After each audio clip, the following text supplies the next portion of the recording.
Personally, one of my favorite Verkada products is our alarms offering. And not just because every time I show some of the kit to people that come around my house and I get very positive responses on how cool things look like, but more from the fact that ever since we launched this more than a year ago, the team in our HQ has been very, very busy in adding loads of hardware and software features. Back in the day, we started with this alarm panel that you see behind me, so you can have up to 32 sensors that are wired into it, and you can have also two wired outputs, but that was it. And it still remains a really good piece of kit in case you are replacing an existing wired alarm setup and you want to keep the sensors. Just take them off your existing panel, put them into this one, plug it into the socket, give it access to the internet via the cable, and off you go. On top, you also can have a backup battery, so in case somebody were to cut your power, the alarms will still operate. But after we launched that, loads of people asked, what about wireless? You're putting this in a new building, the wiring might be very, very expensive. So it does make sense to create your own wireless sensors that will talk into a hub. So we took all this feedback, created our own wireless protocol, and now we have a multitude of sensors, including this PIR sensor here that shows me in case somebody is physically moving in front of the sensor, but other cool ones, such as this glass break sensor. So you don't need to mount it on the glass, it just needs to be facing one. And in case somebody shatters it, the frequency will trigger the alarm. Then we have this handy water leak sensor that you'd place this on the floor, and as the water accumulates, the sensors make contact. And it's something that I use around the house, in the bathrooms, under the kitchen sink, and in case any of my pipes bursts while I'm not at home, I can automatically be alerted of it.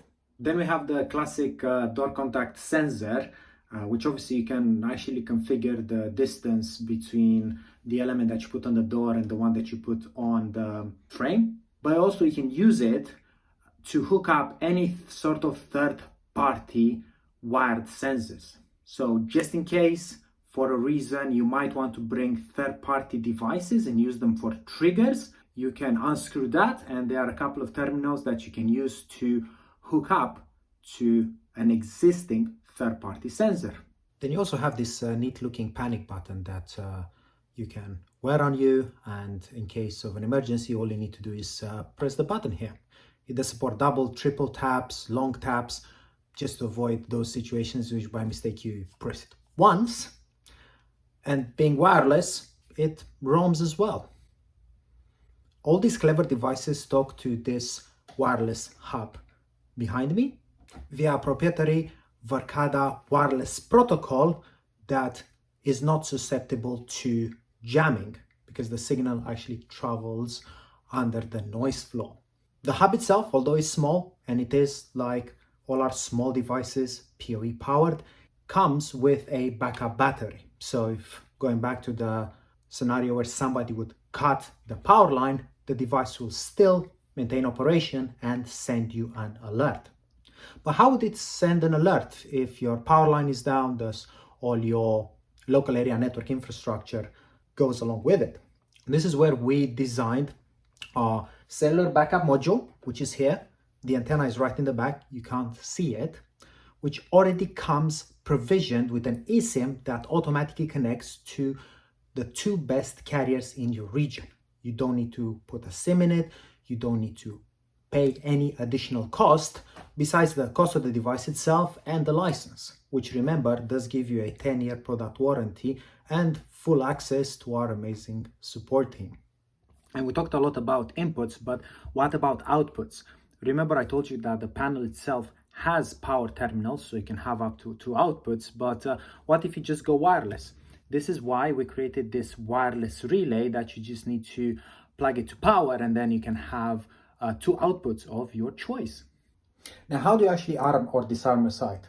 You can obviously do it via command, you can do it via the specific app that we built for iOS and Android, and you can have a schedule. But if you're still used to tapping in a key and going out of the door, this is our take on the keypad itself. It's built on top of an iPad, it comes with the mount that you see behind me, and the iPad itself has a converter that allows it to have constant access to power and the internet, so it will actually not use the Wi-Fi.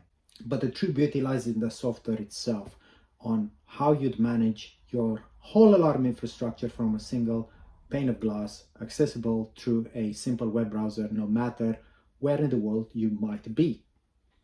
So here are the 3 alarm locations that we have, subdivided in multiple zones or areas or partitions, no matter how you want to call them, that can automatically be armed or disarmed. And for any of these partitions, I am able to go inside the settings and define my alarm triggers, which can be the wired or the wireless sensors that we spoke before, but also bring other Verkada products into the mix. So if I already had cameras, you'll be able to use their person recognition capabilities.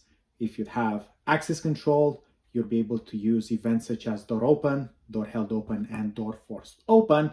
And if you have our SV sensor series, you can use any of the readings as triggers for the alarm.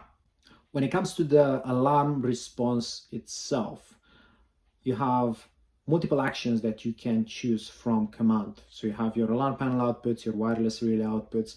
The alarm console can play a predefined message, or you can use the new BZ11 speaker for that as well.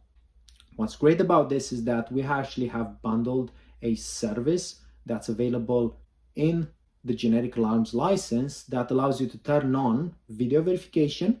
This is where one of our trained agents will receive temporary access to the footage and decide if there are causes to raise the alarm or if it's a false positive. Remember that in most jurisdictions, calling the police for no reason will have financial implications. And also do the emergency dispatch, where they will use a contact list, call them one by one, ask them for instructions, and if nobody is available to pick up, they will contact the police. You can also choose a couple of context cameras. So at the time of the alarm, if the emergency dispatch is turned on, the monitoring agent will actually have access to them, thus will be able to guide you and let you know what is currently happening at your property. Arming and disarming is really, really easy. As I mentioned before, you can have a schedule. You can arm and disarm via the access control doors, and you can use command or a bespoke app for it. Once that's up and running, you'll get all the events here with a detailed history of exactly what happened. As you see here, as I'm loading this event, you'll be able to see via the cameras exactly what happened.